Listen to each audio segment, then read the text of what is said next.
자, 오늘은 하나님의 뜻을 따라서라는 말씀으로 우리 함께 말씀을 나누기를 원합니다. 지난 주일 말씀에 이어지는 말씀인데요. 세례 요한이 기억나시나요? 의심을 합니다. 어떤 의심을 하냐면 예수님, 당신이 정말 메시아가 되십니까? 그리스도가 맞습니까? 만약에 아니라면 다른 사람을 우리는 기다려야 될까요?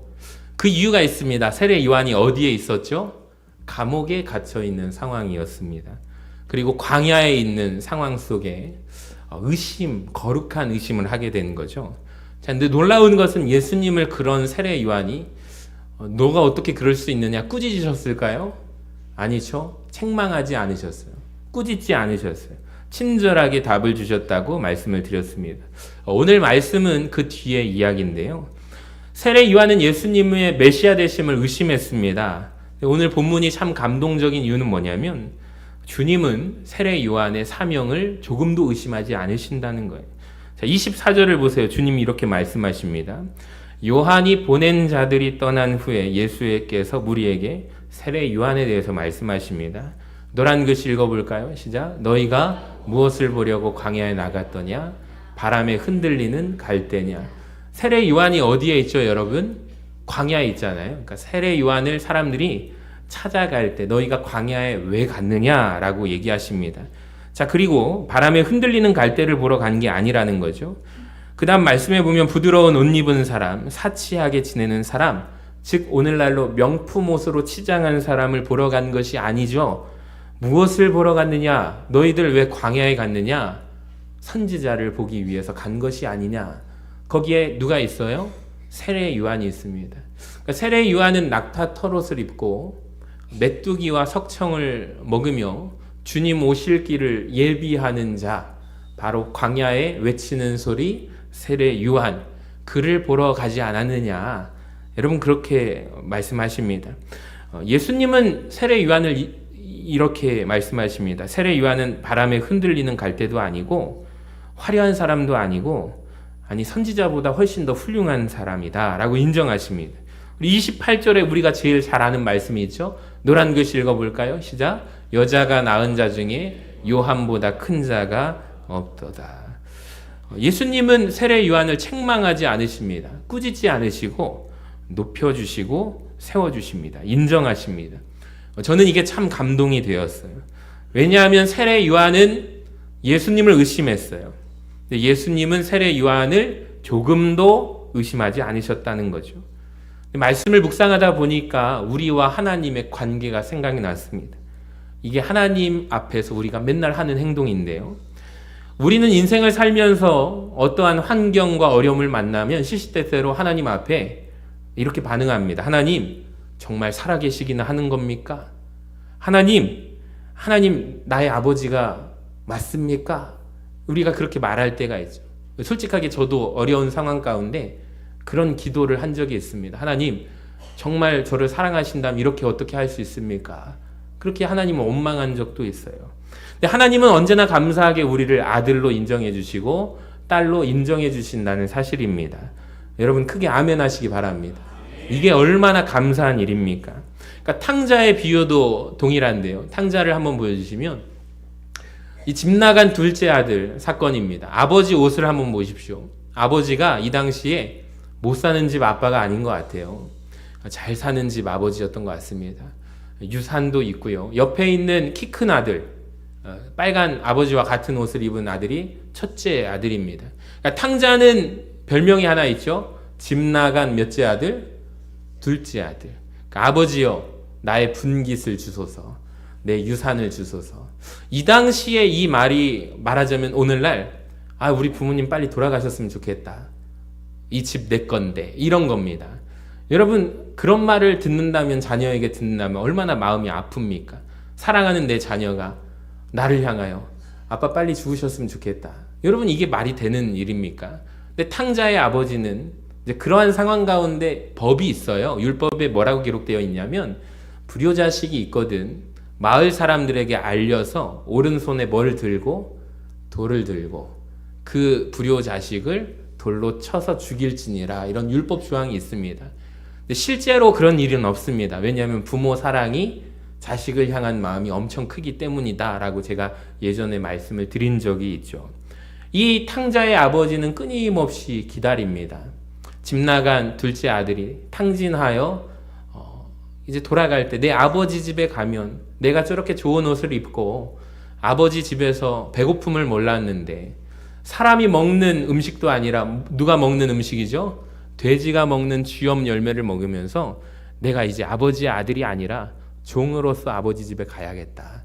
아버지 집에 가자라고 하고서 오는데 탕자를 아버지는 안아줍니다. 여러분, 아까 전에 율법 조항을 말씀드렸지만 집 나간 문제의 아들이 집에 왔습니다. 이걸 이웃들에게 알릴까요? 아마 쉬쉬할 것입니다. 문제야, 말썽꾸러기 녀석이 집에 왔다. 그것도 잘 돼서 온 게 아니라 쫄딱 망해서 왔다. 이게 무슨 창피냐? 사람들은 그걸 가릴 겁니다. 근데 이 아버지는 용서를 해주죠. 잔치를 베풀어요. 잔치를 베푼다는 말은 가족끼리 잔치가 아닙니다. 마을 사람들을 다 불러 모아요. 자, 그러면 마을 사람들이 원래 뭐 해야 되죠? 이런 불효자식이 있나 하면서 돌로 쳐 죽이자라고 할 텐데 아버지가 설득하는 거예요. 내가 용서했습니다. 여러분도 용서해 주시기를 바랍니다. 내 아들을 용서해 주시고 긍휼히 여겨 주시기를 바랍니다. 그러니까 아버지가 이 모든 설득의 과정까지 포함되는 거예요. 그러니까 하나님과의 우리와의 관계를 보여주고 있는 것입니다. 얼마나 감사합니까? 세례 요한이 문제가 아닙니다. 우리가 문제예요. 우리는 성도답게 살아가지 못할 때가 많습니다. 성도답지 못한 그 순간에도 그럼에도 불구하고 주님은 우리를 아니다. 너는 하나님의 자녀다. 너 잘못했어. 딱 이 기준 미달이야 해가지고 탁 내치는 게 아니라 주님의 사랑은 하염없이 우리를 안아주고 베푸시는 놀라운 구원의 은혜를 우리에게 허락하심을, 여러분, 이것으로 인하여 감사한 우리 모두가 되시기를 소망합니다. 또 한 가지 세례 요한의 질문과 예수님의 대답을 통해 알 수 있는 건 세례 요한은 위대한 사람입니다. 그런데 주님께서 말씀하시기를 여인이 낳은 사람들 중에 그보다 큰 자가 없대요. 근데 아무리 위대한 사람이라 할지라도 세례 요한, 지난주 말씀을 들어보니 여러분 실망스럽나요? 아직도 자랑스럽습니까? 실망스럽지 않습니까? 어떻게 세례 요한이 메시아 되심을 예수님에 대해서 의심할 수 있지라는 생각이 듭니다. 그리고 세례 요한의 잘못된 행동을 제가 지적했어요. 자기 제자들을 남겨서는 안 됐습니다. 곧바로 주님을 따라갔어야 한다고 말씀을 드렸잖아요. 근데 주님 따라가요, 안 따라가요? 주님 따라가지 않았죠. 감옥에서 그는 순교합니다. 여러분 잘 들으세요. 아무리 위대한 사람이라 할지라도 사람은요, 알면 알수록 실망하게 되어 있습니다. 근데 우리 주님은 어떤 분이신지 아세요? 알면 알수록 더 감탄하게 되어 있습니다. 더욱더 믿게 됩니다. 아멘 하시기 바랍니다. 그러니까 어떤 사람을 보고 지금 계약을 해서 이제 새로운 친구들을 자녀들이 사귈 때도 보면 저 친구 참 마음에 들어 라고 하고서 가까이 갔는데 어느 순간 그 친구와 단짝이었다가 아닐 때 부모님들은 물어보죠. 왜 그 친구랑 요즘 안 어울려? 그 친구가 나한테 이런 행동을 해서 그 친구 안 만날 거야. 절교할 거야. 뭐 자녀들은 그런 얘기 표현도 하잖아요. 솔직히 이게 우리 인간 관계 같습니다. 저 사람 괜찮다 싶어서 가까이 가보면 어떻게 되죠? 실망하게 되죠. 그 사람 너무 가까이에서 괜찮다고 여겼는데 자세히 쳐다보면 실망하게 되어 있습니다. 여러분 너무 염려하지 마세요. 나만 실망한 거 아니에요. 그 사람도 나를 보고 실망했습니다. 여러분 그걸 기억하시면 돼요. 그러니까 사람을 너무 기대하려고 하지 마세요. 사람을 너무 의지하려고 하지 마세요. 이 완벽한 자 세례 요한에게도 실망스러운 면이 많이 보이잖아요. 네, 여러분 우리는 은혜와 진리 가운데 충만하신 하나님 앞에, 주님 앞에 가까이 나아가면 우리가 느끼고 경험하는 것은 너무나도 좋으신 분이심을 믿으시기를 바랍니다. 그래서 여러분 말씀 묵상에 힘쓰시기를 바랍니다. 하나님을 알아가기에 힘쓰시기를 바랍니다. 가까이 가면 갈수록 주님을 예배할 수밖에 없습니다. 할렐루야. 본당에서 우리 성전 리모델링 기간 가운데 새벽 예배 영상을 송출을 합니다. 엄밀히 말하면 새벽에 오시면 우리 권사님들 몇 분 오시지만 목사님이 주일 얼굴처럼 말끔하지 않거든요. 저도 여기 눈곱이 있고 막 그렇게 오는데 카메라 영상을 트는 거에 부담감이 있습니다. 근데 우리 교회가 참 감사하게 카메라 영상 송출하려면 방송실에 누가 있어야 되는데 도저히 제 몸이 두 개 아니고서는 못해요. 해가지고 대신 제 얼굴은 안 나오지만 파워포인트 화면과 목소리, 음성이 나가게 됩니다.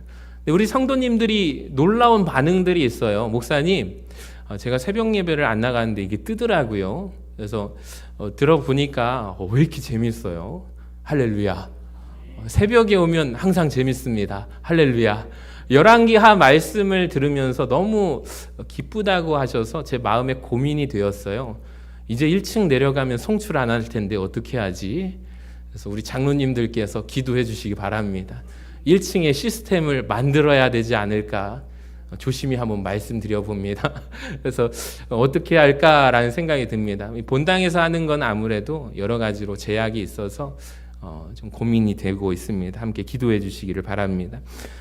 여러분, 주님께 가까이 가면 갈수록 우리가 주님을 알기에 힘써서 더 그분을 예배할 수밖에 없습니다. 그러니까 사람 때문에 실망돼서 나 신앙생활 못하겠다 그런 말씀하지 마세요. 그러니까 원래 믿음 생활, 신앙 생활은 사람 보고 하는 거 아니거든요. 따라합시다. 하나님 바라봅시다.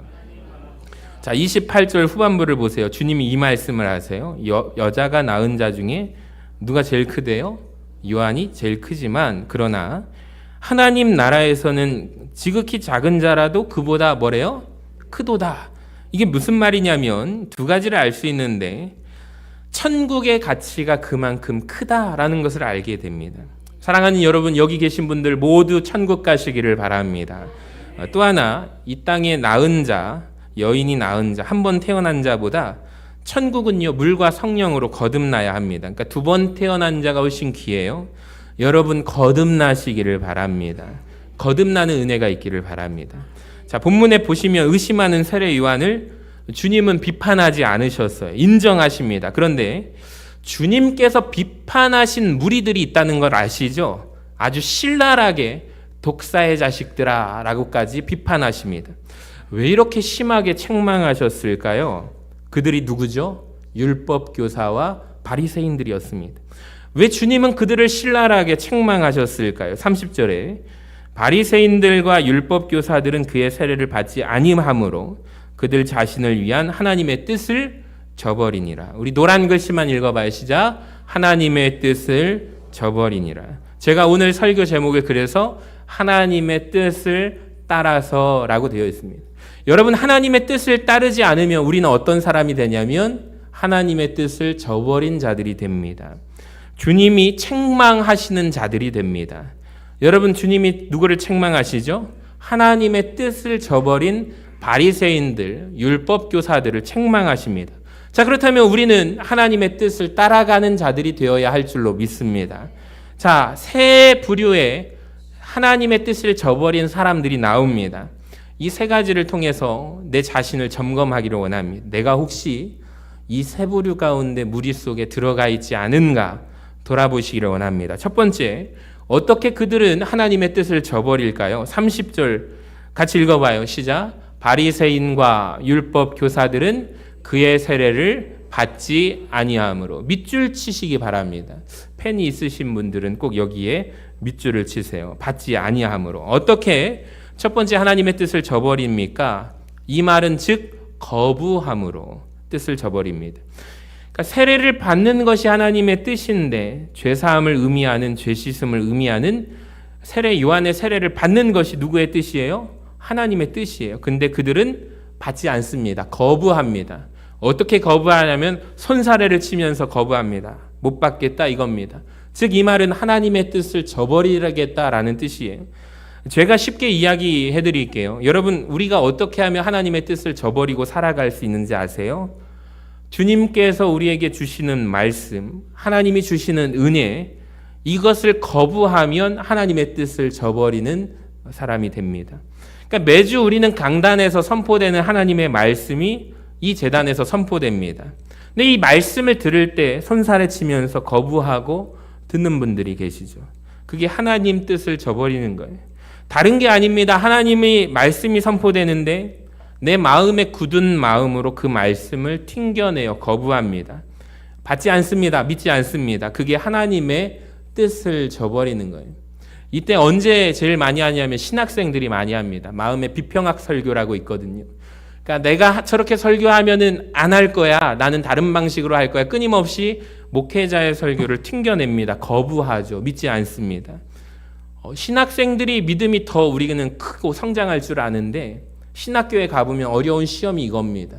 신학을 하면 머리가 커지는데 신앙은 같이 따라가야 하는데 기도 없이는 되지 않더라고요. 정말 그래요. 우리 신학생들을 위해서 기도해 주셔야만 합니다. 내 마음속에 감동이 있어서 신학을 하겠다라면 꼭 저하고 상담받으시기 바랍니다. 아무나 신학하는 거 아닙니다. 하나님께서 신학을 보낼 때 너 진짜 감당할 수 있겠니? 보내셔서 신학하고 난 뒤에 신앙이 완전히 망가진 분들을 전 참 많이 봐왔습니다. 아무나 신학하는 거 아니구나 깨닫게 됩니다. 여러분 신앙을 잘 세우시기를 바랍니다. 자, 두 번째, 하나님의 뜻을 어떻게 저버릴까요? 32절을 보세요.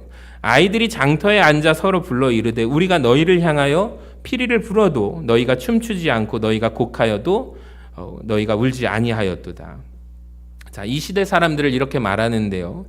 피리를 불어도 뭐 하지 않는데요? 춤추지 않고 곡하여도 뭐 하지 않는데요? 울지 않는. 다른 말로 표현하면 세 글자로 저는 무반응하는 사람들이라고 생각을 합니다. 이분들은 적극적으로 하나님의 은혜를 아까 전에 거부하는 사람들은 어떻게 했죠? 손을 흔들면서 손사래를 치면서 거부했어요. 이 사람들은 손을 들어서 거부하지 않습니다. 근데 뭐 하죠? 무반응이에요. 예배 시간에 이 자리에 들어와 앉아 있습니다. 거부하지는 않습니다. 그런데 무반응입니다. 남들이 찬양하는데 나는 무반응합니다. 기도하자는데 무반응해요. 말씀 시간에 어떤 말씀이 선포되어도 무반응합니다. 아멘 합시다 하여도 아멘 안 합니다. 여러분 일어나십시오 하면 일어나지 않습니다. 막 짜증냅니다. 여러분 놀라운 비밀을 알려드릴까요? 저는 설교 시간에도 서 있습니다. 하루에 제가 새벽부터 가끔 이제 주일 오후 가면 많이 몸이 피곤해요. 왜 그렇게 발 뒤꿈치가 아프지 저리지? 그럴 때 내가 오늘 설교를 강단에서 3번 이상 했구나. 계속 서 있었구나 라고 해서 피곤할 땐 그냥 방법이 없습니다. 일찍 잠들어 버립니다. 그게 제일 좋더라고요. 여러분 제자 훈련하자라고 해도 무반응. 아무 반응이 없어요. 무반응, 무참여, 무감각. 그러니까 내가 적극적으로 기독교를 거부하지 않는다고 해서 괜찮은 게 아니에요. 그러니까 하나님 말씀에 무반응하는 건 하나님이 원하지 않으십니다. 그러니까 하나님 말씀을 내가 분명히 듣고 있는데 이 말씀은 나하고 상관이 없는 거예요. 가끔 자녀들을 혼내면 제가 경험하는 건 제가 자녀가 3명이잖아요. 도레미 세웁니다. 1번, 2번, 3번 세웁니다. 그러면 이제 혼내면은 웃긴 게 뭔지 아세요? 아빠가 지금 나를 혼내지만 나한테 얘기한 거 아니야. 동생한테 얘기한 거지. 형은 그렇게 생각을 해요. 얘네들이 문제라고 가끔 그럼 더 혼나요. 그렇죠. 그런 경험 있지 않으세요? 우리 집만 그럽니까?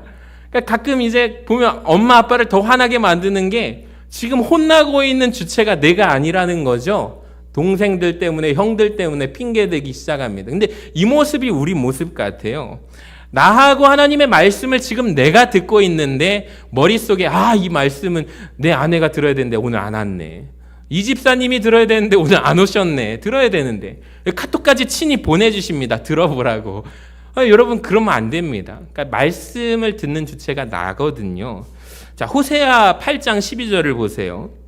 같이 읽어봐요. 시작. 내가 그를 위하여 내 율법을 10,000가지로 기록하였으나 그들은 이상한 것으로 여기도다. 그러니까 하나님 말씀이 이스라엘 백성들을 사랑하사 너희들을 위하여 율법 조항을 사랑하는 하나님의 괴한 계명을 10,000가지로 가르치고 전했지만 이상한 것으로 여긴대요.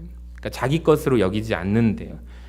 여러분 나하고 상관없는 그러거나 말거나 무슨 말씀이 적혀 있거나 말거나 그러니까 나하고 아무 관계가 없는 거예요. 그러니까 우리가 말씀 듣는 태도가 바뀌기를 원합니다. 그러니까 저 말씀은 나에게 주시는 말씀이구나. 할렐루야. 여러분 아멘으로 받으시기를 바랍니다. 조나단 에드워즈 목사님이 계십니다. 이분이 1차 대각성 운동, 미국에서 대부흥 운동을 이끈 주역이신 목사님인데요. 1741년도에 진노하신 하나님의 손에 있는 죄인들이라는 제목으로 설교를 했어요. 제가 어제 성전 청소를 하면서 본당에 올라왔을 때 우리 박도현 어린이하고요, 그리고 이가온 어린이 6살짜리 아이하고 초등학교 2학년 우리 친구하고 이제 본당 수리할 게 있어가지고 같이 청소하러 올라왔는데, 도현이가 저한테 질문을 해요. 목사님, 질문 있어요. 그래서 뭔데 도현아 그랬더니, 목사님 어렸을 때 꿈이 뭐예요? 그랬더니 제가 뭐라고 했는지 아십니까? 짜장면 100그릇 먹는 게 내 꿈이야. 그랬더니 저를 완전히 놀란 눈빛으로 쳐다보는 거예요. 아니, 이 목사님이 정말 재미없는 분인 줄 알았는데 보니까 재밌는 분이네 하면서 이렇게 쳐다보고 있어요. 제가 그랬더니 목욕탕집 사장님 되는 게 어렸을 때 도현이만 할 때 목사님의 꿈이었어. 그랬더니 너무 재밌대요. 그러면서 뭐라고 하냐면, 목사님 설교를 왜 이렇게 점잖게 해요? 라는 거예요. 점잖게 하는 게 뭐냐고 했더니 설교를 아주 웅변하듯이 잘한대요. 근데 이 짜장면 100그릇 이야기 좀 해줬으면 좋겠대요. 그렇게 설교하면 참 재밌을 것 같대요. 해가지고 아침 1부 때 제가 그 설교를 했습니다. 짜장면 100그릇 얘기했더니 막 애들이 자려고 했던 애들이 다 고개를 들어서 쳐다봐요. 재밌는 듯이 바라봐요. 해서 도연이하고 약속을 지켰다고 하니까 다 웃더라고요. 제가 인정받았어요. 설교를 잘하는 목사님이래요. 할렐루야. 웅변하듯이 한대요. 그래서 근데 이 목사님을 보니까 저처럼 이렇게 웅변식으로 한 게 아니라, 이 조나단 목사님은 어두운 깜깜한 교회당 안에서 글자가 잘 안 보이셔서 이 설교 원고 있잖아요. 이 성경책을 들고 안 보이니까 이게 촛불을 이렇게 들어가지고 원고를 자기가 쓴 설교문을 읽어갔대요. 진노하신 하나님의 손에 있는 죄인들. 한번 보여주세요. 책으로도 있는데. 근데 그 자리에 부흥의 역사가 일어나게 돼요. 대각성 운동이 미국 전역을 휩쓸게 됩니다. 왜 그럴까요? 여러분, 왜 이 목사님이 설교를 잘해서 그랬을까요? 원고가 훌륭해서 그랬을까요? 아닙니다. 말씀을 듣는 성도들, 지금 여러분, 회중들의 반응 때문이었습니다. 이렇게 기록되어 있거든요. 교회 전체에 애곡이 있었대요. 부르짖음이 있었고 탄식이 있었대요. 여기저기에서 성도들이 이런 말을 했대요. 내가 구원받으려면 무엇을 해야 하는가? 아, 나는 지옥에 가겠구나. 그리스도를 위해서 나는 무엇을 해야 하는가? 통곡이 여기에 저기에서 계속되었대. 그 말씀을 듣고 진노하신 하나님의 손에 내가 붙들린 나는 의인이 아니라 죄인일 수도 있겠구나라는 생각에 여기저기서 통곡이 터져 나왔습니다.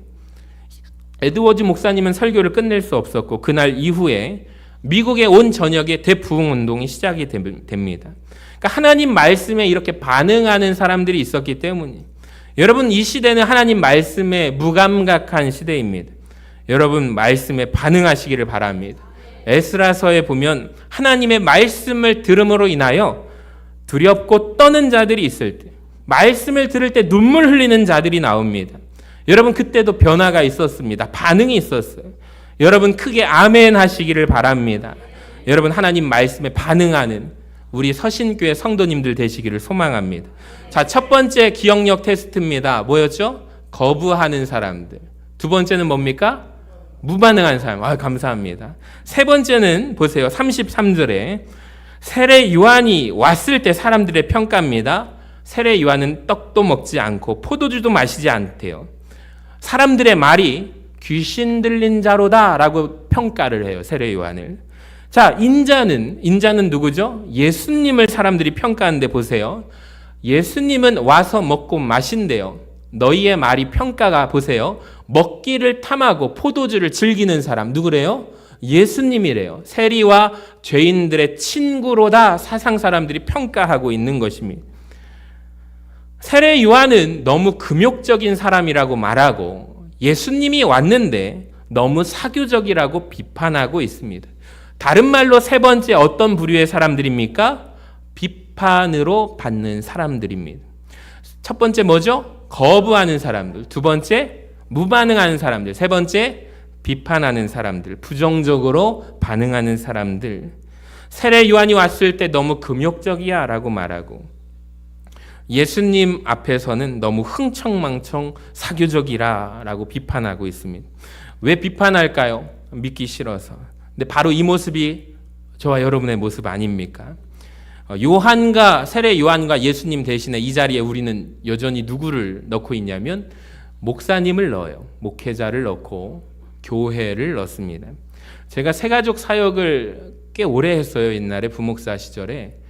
놀랍게도 새가족 사역을 하면서 교회를 이 교회 저 교회 다 다니다 우리 교회 오신 분이 계셔요.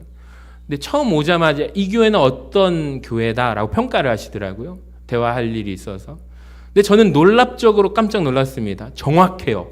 우리 교회를 이렇게 단기간 안에 파악하신 분은 이분밖에 없는 것 같아요. 근데 가만히 보면 부정적이에요. 부정적이어서 내가 교회를 나올 수밖에 없었습니다. 가만히 들어보니까 완벽한 교회를 찾고 계시더라고요. 제가 말씀드렸어요. 완벽한 교회는 없습니다.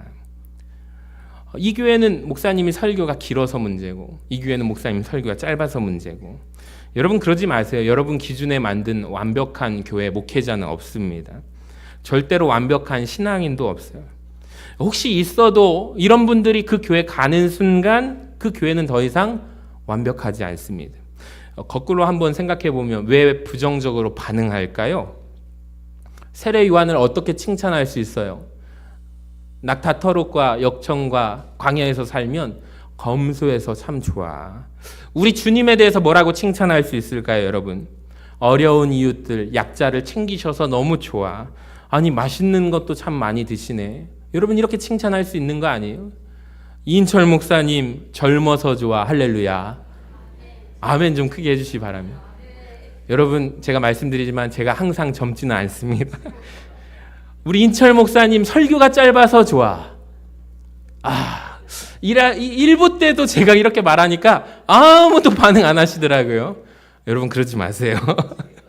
이런 입술을 가진 자가 되시기를 바랍니다. 하나님의 뜻을 저버리지 마세요. 적극적으로 거부하지 마세요. 여러분 반응하시기를 바랍니다. 말씀을 정리하겠습니다. 봐봐요. 설교가 짧잖아요. 세례 요한을 한번 보세요. 주님을 의심했어요. 근데 세례 요한을 책망하지 않으셨어요. 인정해 주시고 높이시고 세웁니다. 그러니까 사람은 알면 알수록 실망하지만 여러분 주님이 탄식하는 세 부류의 사람을 기억하시기 바랍니다. 우리는 주님 앞에서 따라합시다. 기쁨 냅시다. 우리 교회를 생각할 때 서신교회 나의 기쁨이 되는 교회, 서신교회 성도들 나의 기쁨이 되는 성도들, 여러분 그 믿음으로 나아가는 우리 모두가 되기를 주님의 이름으로 간절히 축원합니다. 다 함께 자리에서 일어나셔서 찬양하겠습니다. 나 주님의 기쁨 되기 원하네.